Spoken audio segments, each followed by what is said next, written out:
अस्सलाम वालेकुम and welcome to ज़रा हटके। मैं हूं ज़रा खड़ो, मेरे साथ हैं वसतुल्लाह खान और मुबश्शिर ज़ैदी। कहाँ हैं हम आपको अभी 2 सेकंड में बताएंगे। चले, आपको दिखाई दिया है, वो है रावलपिंडी में। अच्छा, जाहिर है कि हम भी वही देख रहे हैं जो आप सुबह से देख रहे हैं, लेकिन आपको नज़र क्या आ रहा है? वेल, ये तो डिपेंड करता है कि आप कौन सा चैनल देख रहे हैं। अगर आप एक चैनल देख रहे हैं जिसका नाम जियो हरगिज़ नहीं है, तो रैली का, जलसे का मंजर कुछ ऐसा है जो अभी आपके स्क्रीन पर आपको नजर आ रहा होगा। ये जी बिल्कुल एक, यानी कि अवाम का ठाठे मारता हुआ समंदर। लेकिन ये तो सिर्फ पिक्चर का एक साइड है। अगर आप एक और चैनल देखें जिसका नाम ARY हरगिज नहीं है, तो जलसे का मंजर कुछ ऐसा है। जी बिल्कुल देख रहे हैं, एक बंदा ही नहीं है जी, ठाठे में मारते हुआ समंदर, क्या ये तो दरिया ही नहीं है। क्यों? सोशल मीडिया पर भी कुछ इससे भी बदतर सूरत हाल है।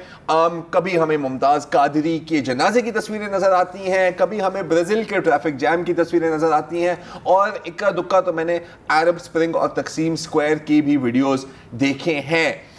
हकीकत क्या है ये हम अभी पूछते हैं मुबश्शिर ज़ैदी साहब से, लेकिन उससे पहले सोशल मीडिया पर एक और भी सोशल मीडिया पे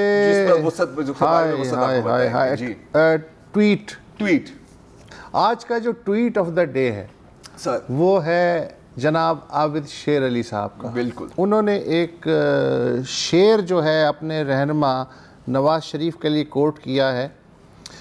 पहले ललकार रहे थे कि कहाँ है मरहब, जब वो मैदान में आया तो बुरा मान गए। अच्छा, और काफी लोगों ने बुरा माना है। अच्छा, सुन ले ठीक, सुन।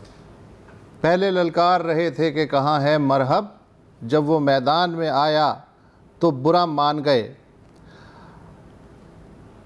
नवाज, अवाम की आवाज़ नवाज, मरहब नवाज।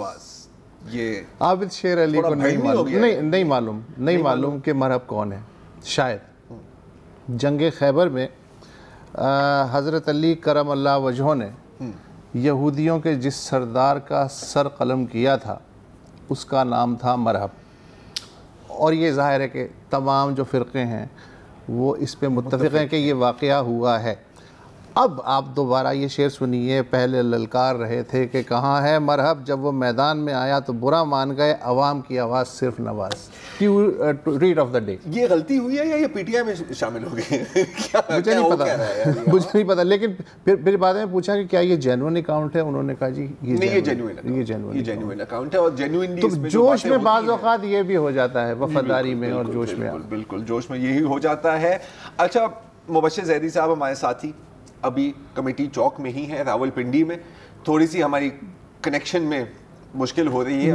मियाँ साहब को जो है पहले डी चौक इस्लामाबाद में ख़िताब करना था जी, वहाँ सिक्योरिटी रीज़न्स की वजह से वो ख़िताब नहीं कर पाए। मुखालफिन कह रहे हैं कि 200-250 लोगों से क्या ख़िताब करते हैं। मियाँ साहब फिर वो 0 पॉइंट पे ख़िताब करना चाहते थे, पता नहीं क्यों नहीं किया। फिर फैज़ाबाद पे भी ख़िताब करने का प्रोग्राम था, वो भी मनसूख कर दिया गया। अब सुना है कि वो कमेटी चौक पे थोड़े अरसे में करने वाले हैं।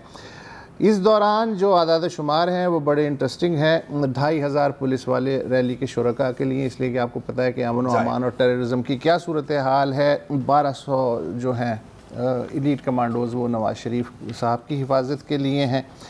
और जो लीडरशिप है PMLN की वो मिक्स है, यानी ज़्यादातर जो है सफ़े दोयम के रहनुमा साथ हैं, जैसे मुशाहिदुल्लाह, तारिक चौधरी, तलाल चौधरी, आबिद शेर अली, साद रफ़ीक तो सफ़े अव्वल के हैं, दानियाल अज़ीज़ वग़ैरह जो हैं।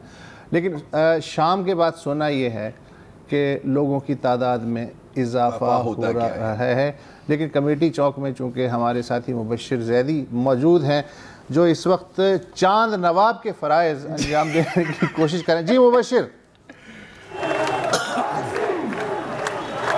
जी हेलो, हाँ बोलना शुरू कर दें।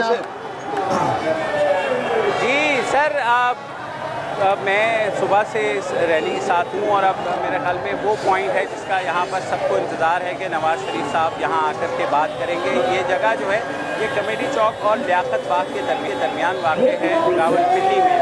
सुबह से जब ये सिलसिला शुरू हुआ था तो ख्याल यही था कि बहुत साइजेबल क्राउड हो जाएगा, रावलपिंडी में, क्योंकि बहुत ज़्यादा जो है नून लीग की यहाँ पर डोमिनेंस है पॉलिटिक्स में भी। मगर मुझे ये लगा कि कम से कम जिन दो चैनल्स का आपने जिक्र किया है तो फार्मूला वही है कि आप उन दोनों के बीच का कोई फिगर निकाल लीजिए, यानी 10 से 15 हज़ार बयान। मेरा अपना अंदाज़ा जो मैंने लोगों से भी बात की और दूसरे उनसे, तो उससे बड़ा क्राउड नहीं है, which seems to me slightly disappointing या बिलो एवरेज कह लें, क्योंकि एक बहुत बड़ा क्राउड एक्सपेक्टेड था। लेकिन मेरा ख्याल में मियाँ साहब ने रास्ते में एक दो जगह बोलना था, लेकिन सिक्योरिटी वजूहात की बिना पर उन्हें ये कहा गया कि आप तकरीर के लिए एक ही एवेन्यू चुनें, जो अब चुन ली गई है। ये मेरे पीछे जो आप स्टेज देख रहे हैं, थोड़ी देर बाद मियाँ साहब का ये कारवान जो है अब यहाँ पहुँच चुका है और थोड़ी देर बाद ही उनकी गाड़ी यहाँ आएगी जहाँ वो खिताब भी करेंगे। तो वेरी इंटरेस्टिंग डे पॉलिटिक्स में, क्योंकि मियाँ साहब मेरे ख्याल में यहाँ से टोन सेट करेंगे। अभी तक जो मेरी यहाँ लोगों से बात हुई, they are anxious, they want to know कि मियाँ साहब क्या पॉइंट ऑफ व्यू अपना पेश करना चाहते हैं। जाहिर है एक अदालत की तरफ से उनको नाअहली का वर्डिक्ट उनके खिलाफ आया, जिसके बाद उन्होंने भी उस फैसले को रिजेक्ट किया, लेकिन उसको इम्प्लीमेंट कर लिया। यही पार्टी की ओवरऑल लाइन भी है कि जी हम फैसले को नहीं मानते, लेकिन अदालत का एहतराम करते हुए हम उस फैसले पर अमल दरामद करेंगे। अब व्हाट इज़ नेक्स्ट? मियाँ साहब जा रहे हैं लाहौर, और पहले ये ख्याल था कि आज रात को वो जेहलम तक पहुँच जाएंगे, लेकिन उनके गाड़ियों का जो कैरावन है वो इतना स्लो चला। उसकी रीज़न्स हैं, जाहिर है लोग भी रास्ते में, मैंने फैज़ाबाद पर भी बहुत लोग देखे, मैंने I-8 के जो पुल है वहाँ पर भी देखे, और अब यहाँ पर भी खासे लोग जमा हैं। तो वो सुनना चाह रहे हैं मियाँ साहब को कि अब वो क्या बोलते हैं।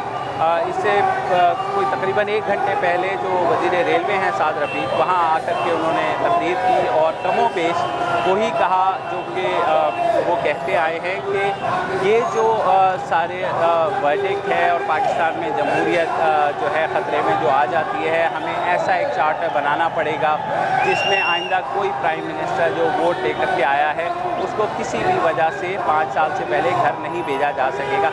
ये बातें क्योंकि रेपिटेटिव हैं, तो अब मेरे ख्याल में मियाँ नवाज शरीफ जब यहाँ बात करेंगे तो उससे हमें ये गेज होगा कि आया उसके अलावा भी उनकी पटारी में कुछ है, या वो ही will stick to his stands कि मैं घर जा रहा हूँ। और सिविल सोसाइटी को, पॉलिटिकल वर्कर्स को, मीडिया को एक ऐसी डिबेट जनरेट करनी पड़ेगी जिसमें ये बात शामिल हो कि इंस्टीट्यूशंस के दरमियान जो है वो बहरहाल एक ऐसा ताल्लुक़ हो कि हर इंस्टीट्यूशन जो है दूसरे इंस्टीट्यूशन की जो जुरिस्डिक्शन है उसमें ट्रांसग्रेस ना करे, उसमें दखल अंदाजी ना करे, क्योंकि यही चीज़ें रिपीटेडली चलती आ रही हैं। और चैनल्स पे आप ओवरऑल भी देख रहे हैं बहुत ही इस दफ़ा वेरीड फिगर्स हमारे सामने आ रहे हैं। मतलब 35,000 एक साइड पे है, एक साइड पे 9,000 है।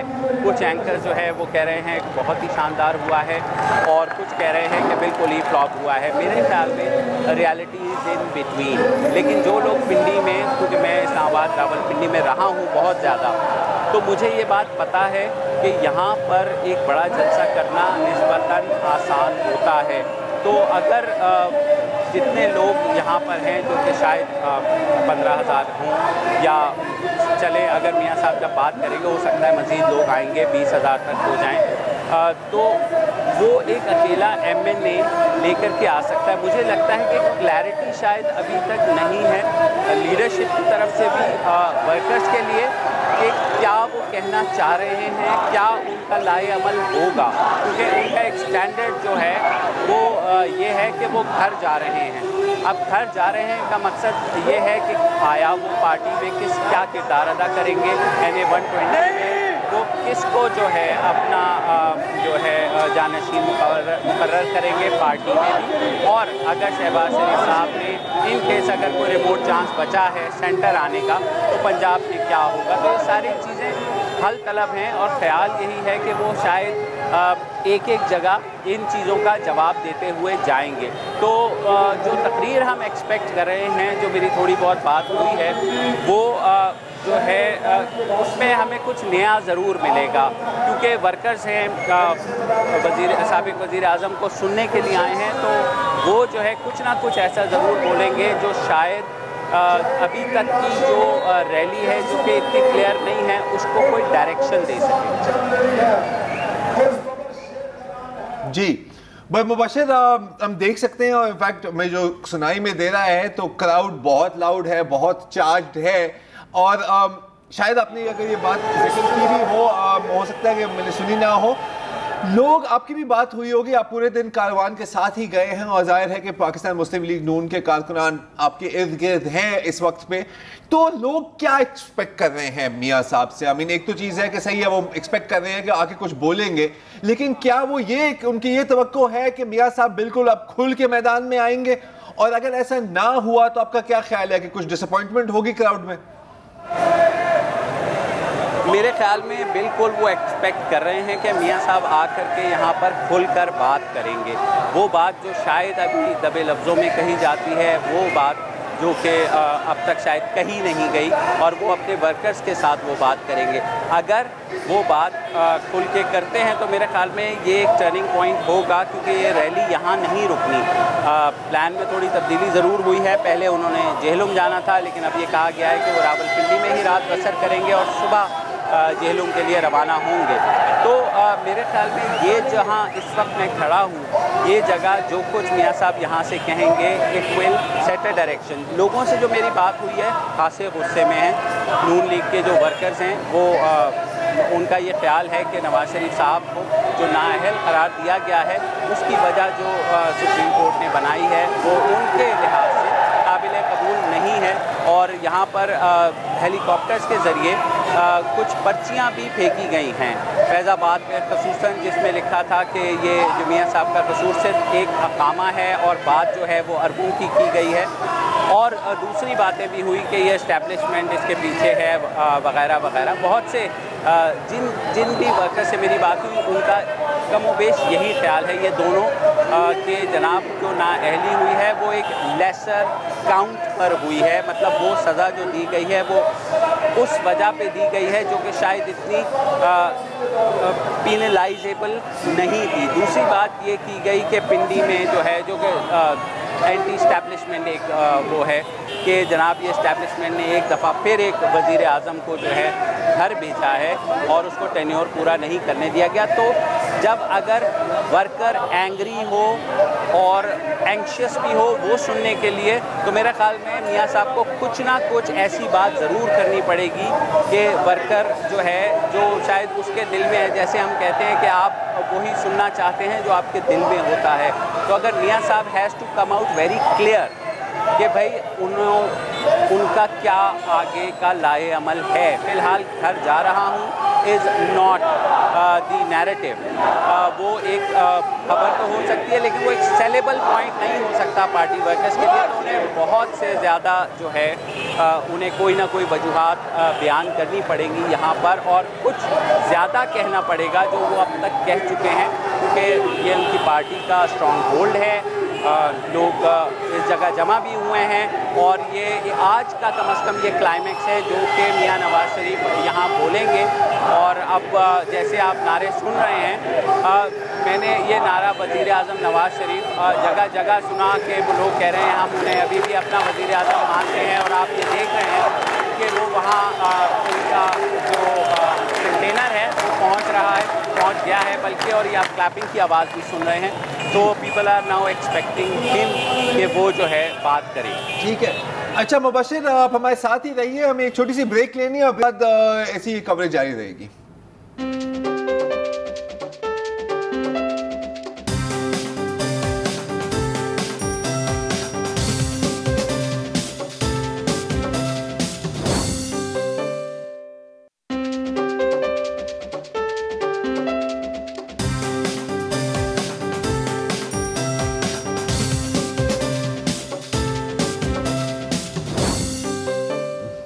वेलकम बैक जी, हम नवाज शरीफ की रैली को ही कवर कर रहे हैं। मुबशिर जैदी हमारा साथी वहाँ ही मौजूद है।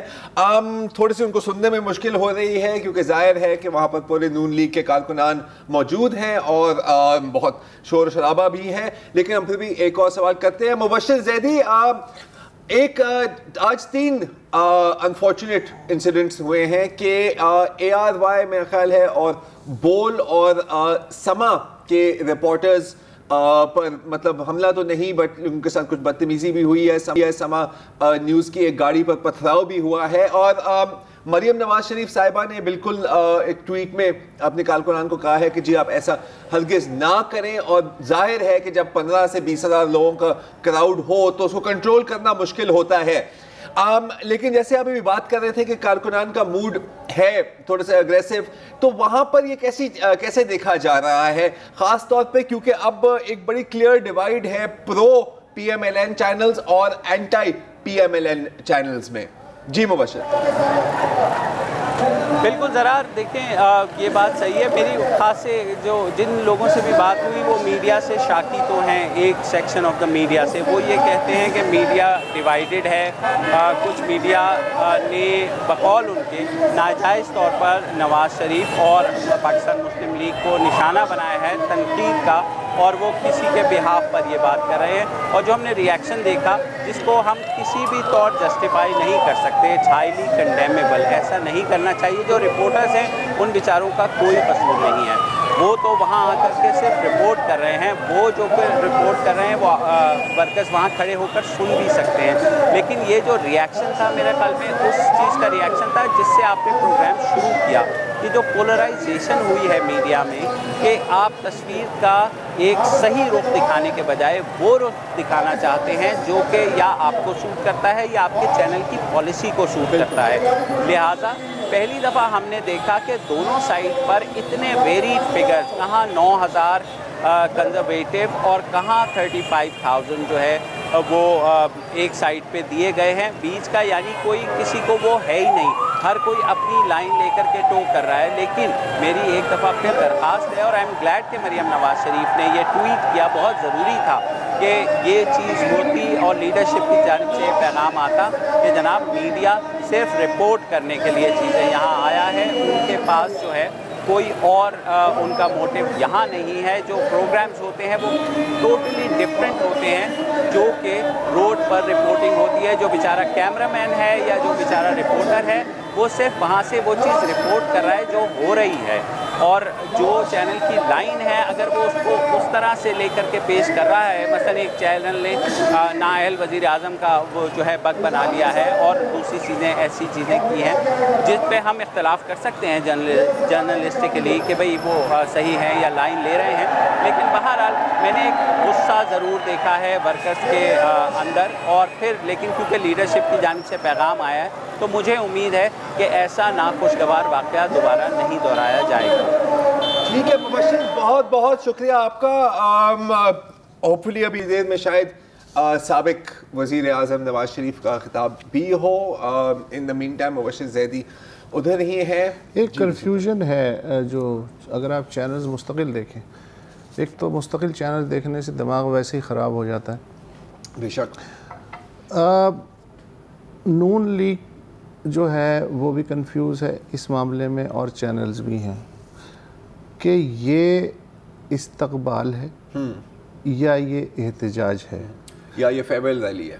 हाँ, कभी वो कहते हैं ये इस्तकबाल है, कभी वो कहते हैं नहीं साहब हमें रिजर्वेशंस हैं इसलिए हम बाहर निकल रहे हैं, यानी एहतजाज है। हाँ, तो ये है क्या वैसे बेसिकली? बकौल बिलावल भुट्टो ज़रदारी, हाँ, बड़ी मज़ेदार और बड़ी इंटरेस्टिंग टोन में डिलीवर किया था। उन्होंने कहा कि ये it's his farewell rally, we should let him go and have fun. तो ये एक थर्ड व्यू भी है, ये है कि घर वापसी है, एहतजाज है या अलविदा है। हाँ। तीन आपके पास सिचुएशन है। मेरा ख्याल है मुबश्शिर भी बार बार यही बात कर रहा था कि क्लैरिटी नहीं है। हाँ। कि आप कर क्या रहे हैं एग्जैक्टली, एजेंडा क्या है। आई मीन क्या ये महज एक सियासी शो ऑफ स्ट्रेंथ है? और अगर शो ऑफ स्ट्रेंथ है तो किसको स्ट्रेंथ शो कर रहे हैं? क्या अपने कारकुनान को दिखा रहे हैं कि नहीं जी हम अभी भी शेर मैदान में हैं, हाँ? या आप अलेजिड शिकारियों को दिखा रहे हैं कि जी नहीं शेर मैदान में ही है, हाँ। अभी शिकार नहीं हुआ। अच्छा, ट्रेडिशनली, और अगर ऐसा है तो वो शिकारी कौन है? और ट्रेडिशनली जो रैलीज हैं वो अपोजिशन की ज़्यादा दिलचस्पी का बायस होती हैं आवाम के लिए ना, कि वो ज़ाहिर है उनको कोई रिजर्वेशन वगैरह नहीं होती। लेकिन यहाँ अब ये मैं तय नहीं कर पा रहा कि ये रैली अपोजिशन की है, ये बरसर इक़्तिदार पार्टी की है, या पार्टी हुकूमत से अलग है, या हुकूमत जो है अलामती तौर पे पार्टी के साथ है इस रैली के हवाले से। कुछ समझ में नहीं आ रहा, एक अजीब गड़बड़ किस्म जी। का। एंड इनफैक्ट इससे आगे की मैं बात करूँ, मैं सुबह से मुख्तलिफ चैनल्स देख रहा हूँ, तो अब मुझे नहीं याद कि किसने ये बात की थी। हो सकता है राना सनाउल्लाह ने की, अगर नहीं की हो तो मेरी गलती है, लेकिन कोई ना कोई PMLN के लीडर था, वो कह रहे थे कि जी वो बड़े मुश्किलात का सामना हुआ क्योंकि हमारे कारकुनान के रास्ते बंद कर दिए गए थे और फिर हमें वो रास्ते खुलवाने पड़े। तो ये मुझे बात समझ में नहीं आई कि अगर रास्ते बंद किए हैं तो किसने बंद किया, हुकूमत पंजाब ने, वफाक ने, तो दोनों आपके हैं ना बॉस। हाँ, वो तो है। अब मतलब ये अगर कंटेनर कहीं लगाए गए, हालांकि मैंने ऐसी कोई चीज नहीं देखी। अच्छा, ये कंफ्यूजन मेरा जो है, जो पंजाब की खातून अव्वल या दोम, I don't know, madam Tahmeera Durrani, उनके जो ट्वीट्स पढ़े तो और मैं कंफ्यूज हो गया। मसलन वो एक ट्वीट में कह रही हैं कि जी जो चीफ मिनिस्टर हैं पंजाब के, उनको बख्श दें इसलिए कि उन्हें एक तरफ जो है इस रैली के तहफ़्फ़ुज़ की भी सूरत हाल दरपेश है रैली की, और दूसरे अपने भी काम करने हैं, तो वो एक अजीब व गरीब सिचुएशन में है। तो इससे मुझे अंदाज़ा होता है कि अंदर कितना जो है कन्फ्यूजन भी है साथ साथ। हाँ। अच्छा, आखिर में उनकी 2 और ट्वीट्स मजीद आई हैं अभी हाल में ही कि जी मैं ये नहीं कह रहा कि CM माइट फेल, मैं मतलब है कि शहबाज शरीफ साहब को ये इजाफी बर्डन नहीं देना चाहिए, और मैं दुआ करती हूँ कि मियां नवाज शरीफ घर खैर खैरियत से आ जाए और अपने सारे मशीरों को फारिग कर। अब पंजाब पुलिस के 3,500 सिपाही चल रहे हैं साथ। एक वक्फा ले लेते।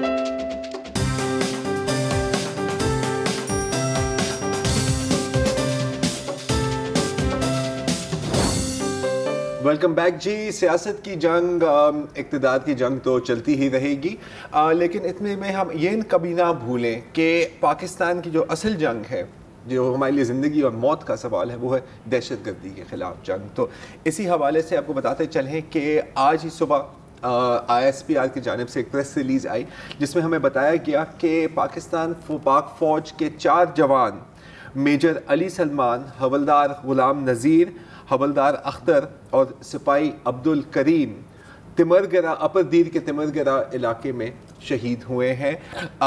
एक दहशतगर्दों के एक ठिकाने पर एक रेड की थी और वहाँ पर जो दहशतगर्द थे उन्होंने फायर की और 2 वहाँ पर खुदकुश बमबार भी मौजूद थे, और एक बाहर आया और उसने अपने आप को डेटोनेट कर दिया और दूसरे को एक्सचेंज ऑफ फायर में मारा गया। कर्नल मेजर अली सलमान जो हैं वो 13 लैंसर के थे, यूनिट्स के थे, 112 PMA लॉन्ग कोर्स, 11 साल फ़ौज में उन्होंने गुजारे। उनके वालिद साहब भी फ़ौज में ही थे, कर्नल नासिर रिटायर्ड, और मेजर अली सलमान के 2 बच्चे हैं who he is survived by। ये ऑपरेशन खैबर 4 का ही हिस्सा है, और आपको पता है कि हाल में ही इसके ऊपर काफ़ी ब्रीफिंग्स आई हैं। रजगाल एरिया ऑफ खैबर एजेंसी में वहाँ पर ऑपरेशन चल रहा है और कहा जा रहा है कि this is one of Daesh's main areas, toughest areas in Pakistan. तो साथ साथ ये भी चल रहा है। लाहौर की भी आपको एक अपडेट देते हैं कि लाहौर की काउंटर टेररिज्म डिपार्टमेंट, आपको याद होगा कि मेरे ख्याल कल की ही बात थी कि वो एक ट्रक, जो वाली वारस के बगैर यतीम ट्रक पता नहीं कितने दिनों से वहाँ पे था, तो वहाँ पर जो धमाका खेज मवाद था वो डेटोनेट हुआ। अल्लाह के शुक्र से no one died, lost their life in that attack.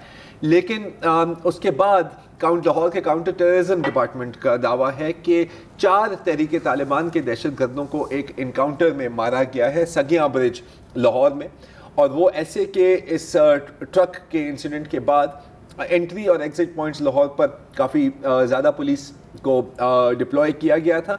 वहाँ पर एक गाड़ी को रोकने की कोशिश की, गाड़ी में बैठे हुए दहशतगर्दों ने फायर की, तो फिर एक्सचेंज ऑफ फायर में उन चारों के चारों को हलाक कर दिया गया। कुछ रोज़ पहले कराची की काउंटर टेररिज्म डिपार्टमेंट ने भी एक सक्सेस नॉच की है कि 4 मुबैना दहशतगर्दों को गिरफ्तार किया है और 3 और को मार डाला गया है। और ये मच्छर कॉलोनी में इंसिडेंट 2 दिन पहले 2 दिन पहले मंडे के दिन CTD के मुताबिक इन दहशतगर्दों ने मंसूबा बनाया हुआ था कि आगा खान कम्युनिटी इस्माइली के जमात खानों पर हमला किया जाए, इमाम बारगों पे हमला किया जाए और मजीद मज़ारों पर एंड सो ऑन एंड सो। और आज की जो खबर है CTD जो सिंध पुलिस है उसकी तरफ से कि साइट का जो सनती इलाका है उसमें एक मदरसा है अल करीम इस्लामिक अकेडमी, उस पर इंटेलिजेंस इत्तलात की बुनियाद पे छापा मारा गया। 7 लोगों को पूछगछ के लिए हिरासत में लिया गया है। CTD वालों का कहना है कि ये मुफ्ती शाकिर जो कलअदम तहरीक तालिबान पाकिस्तान के कमांडर अपने आप को कहते हैं, ये बेसिकली उनका मदरसा था। और मुफ्ती शाकिर के बारे में इंटेलिजेंस ज़राए का कहना है कि ये चौधरी असलम समेत के कत्ल में कई पुलिस वालों के कत्ल में मुलविस हैं।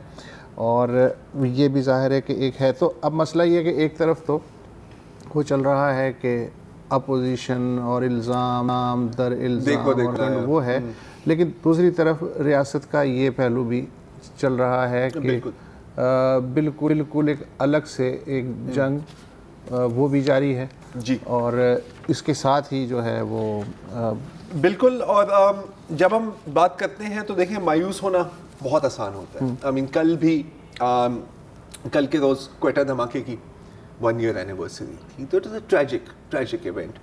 लेकिन अब और ये भी हमें कहना ज़रूरी है कि अगर आप ग्राफ देखें, और ये ISPR के थ्रू एक ग्राफ भी सामने आया है आज इसी खबर में, ये जो खैबर एजेंसी की खबर है सिविलियन कैजुअल्टीज़ का, तो अल्लाह का शुक्र है, I mean even 1 casualty is too many, लेकिन अल्लाह का शुक्र है कि ग्राफ नीचे भी आ रहा है। इसका ये मतलब नहीं है कि दहशतगर्द अपनी कार्रवाइयों से पीछे हट गए हैं, क्योंकि 2-3 और बहुत अहम और बहुत ख़तरनाक बातें ये भी हैं कि जैसे आपको पता है कि दाइश का प्रोपेगेंडा मशीन है वो बहुत वेल ऑयल्ड है। दबिक मैगजीन्स भी हैं and so on and so for.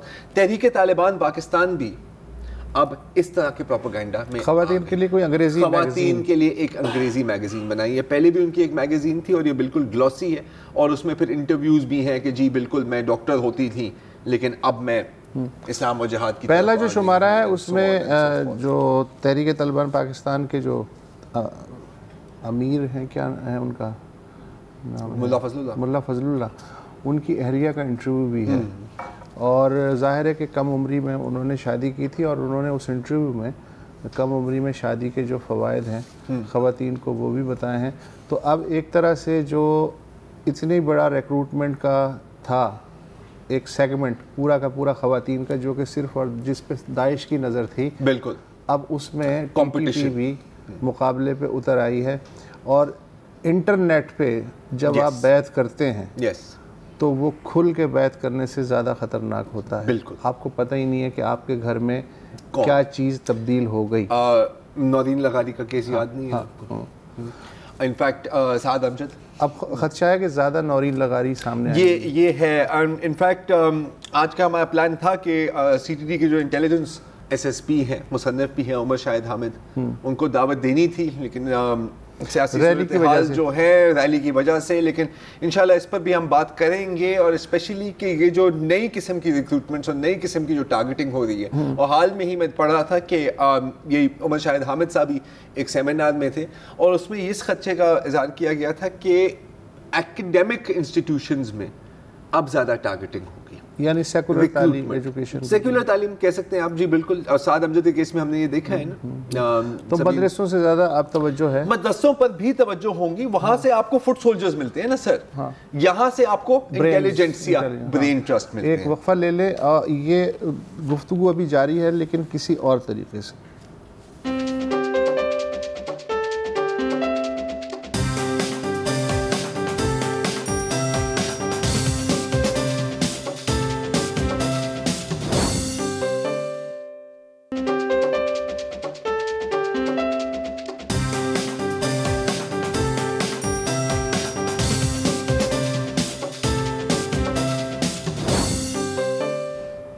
Welcome back. वक्फे से पहले हम बात कर रहे थे कि एक तरफ तो रैली, जलसे जुलूस, इल्ज़ामात, जवाबी इल्ज़ामात, घटिया और बढ़िया सियासत और चैनलों की जंग भी जारी है, दूसरी तरफ दहशतगर्दी के ख़िलाफ़ इदारे जो हैं वो ऑपरेशन भी कर रहे हैं, उनकी मिसालें भी आपने सुनी।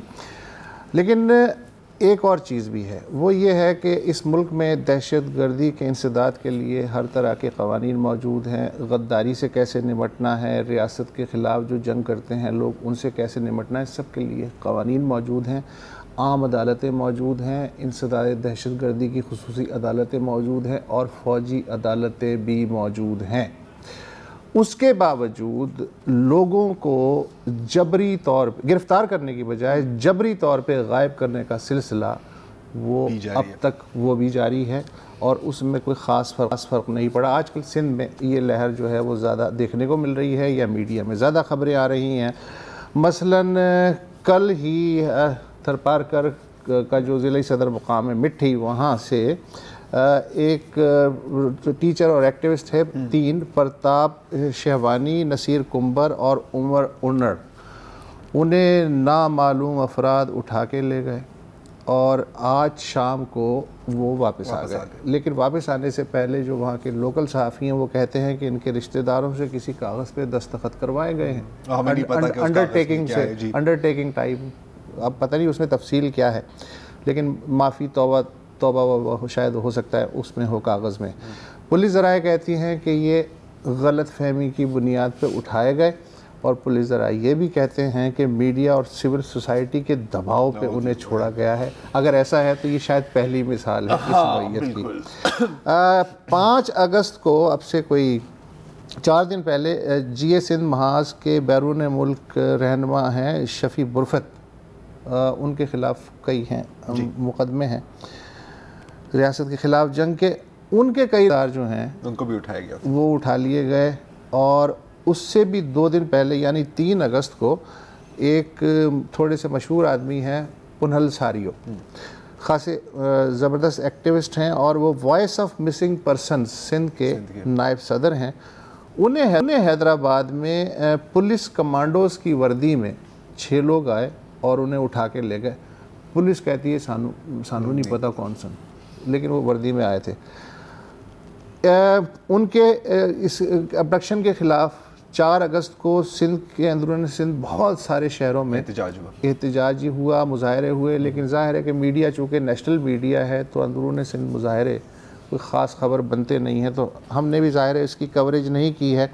कल एक ख़बर आई कि सिंध यूनिवर्सिटी की एक फ़लसफ़े की उस्ताद हैं और सरकर्दा एक्टिविस्ट भी हैं, अमर सिंधु जी, अदीबा भी हैं वो, जी।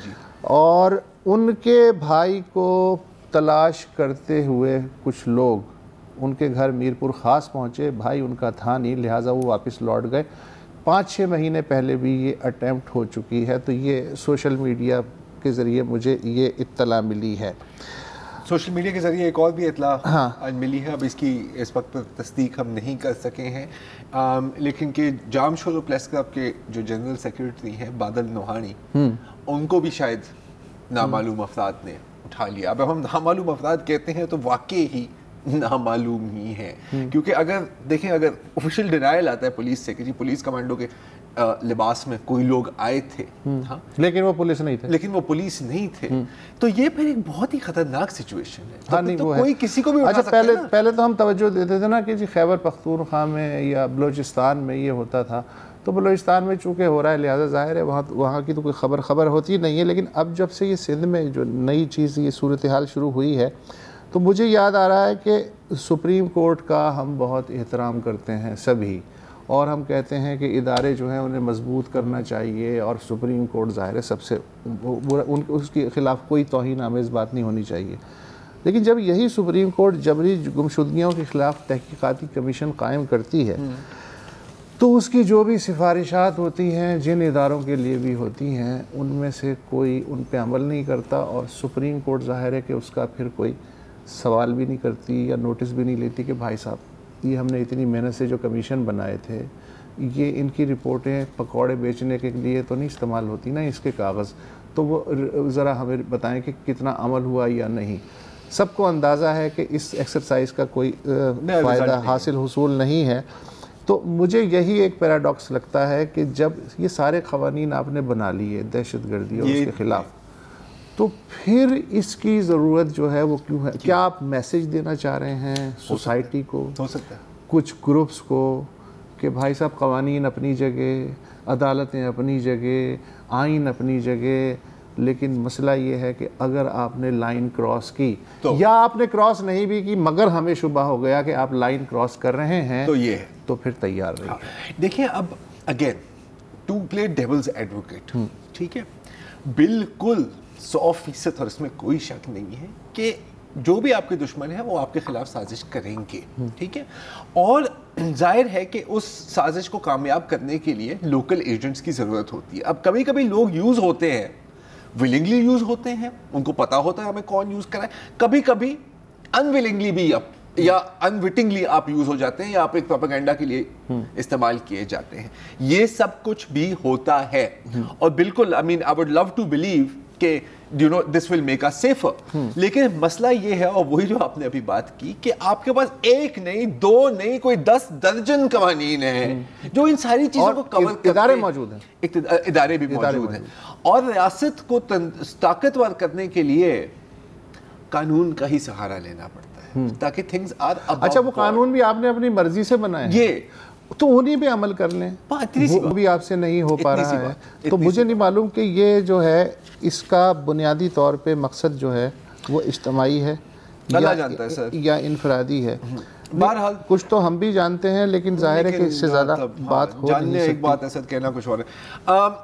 चलें अब क्योंकि अब कुछ मिनट ही रहते हैं तो एक और भी खबर है कि डॉक्टर रूथ फाओ से, जिन्होंने जज़ाम के ख़िलाफ़ पाकिस्तान में जहाद शुरू किया और अपनी पूरी ज़िंदगी वक्फ कर 50 साल पाकिस्तान में गुजारे हैं। मैरी एडिलेड लेप्रेसी सेंटर इन्होंने ही बनाया था, पाकिस्तान के सिंध में, बलोचिस्तान में, पंजाब में, खैबर पख्तूनख्वा में, गिलगित बल्तिस्तान में भी। जब सैलाब आए थे 1960 से पाकिस्तान में रह रही हैं तो जर्मन नन, उस वक्त 29 साल की थी वो, 29। पूरी जिंदगी मदर टेरेसा की तरह ही आई। मदर टेरेसा हमारी मदर टेरेसा ही है एक लिहाज से। और 1996 में इनकी ही वजह से, या at least mainly because of World Health Organization ने पाकिस्तान को one of the first countries in Asia to control leprosy का इख्तिदाम दिया। 1989 में इनको हिलाल पाकिस्तान मिला था और 1979 में उससे 10 साल पहले हिलाल इम्तियाज़ मिला था।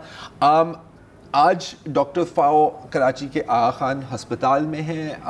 ज़ाहिर है कि बहुत उम्र भी है, इससे भी कॉम्प्लिकेशंस होते हैं और उनकी तबीयत काफ़ी ख़राब है। डॉक्टर्स कह रहे हैं कि काफ़ी क्रिटिकल कंडीशन में है। तो आप सबसे यही अपील होगी कि सबको सेहत और सलामती की दुआ मांगनी चाहिए। She is a friend of Pakistan, she is one of our heroes. बिल्कुल ऐसा ही। इसी के साथ आज का शो ख़त्म हुआ। रावलपिंडी में जो शो है वो तो चलता रहेगा और यकीनन आप अभी वही देखेंगे। एंड कल तक इजाज़त, कल हम वापस तकरीबन इसी एजेंडे के साथ दोबारा पेश होंगे। खुदा हाफिज़।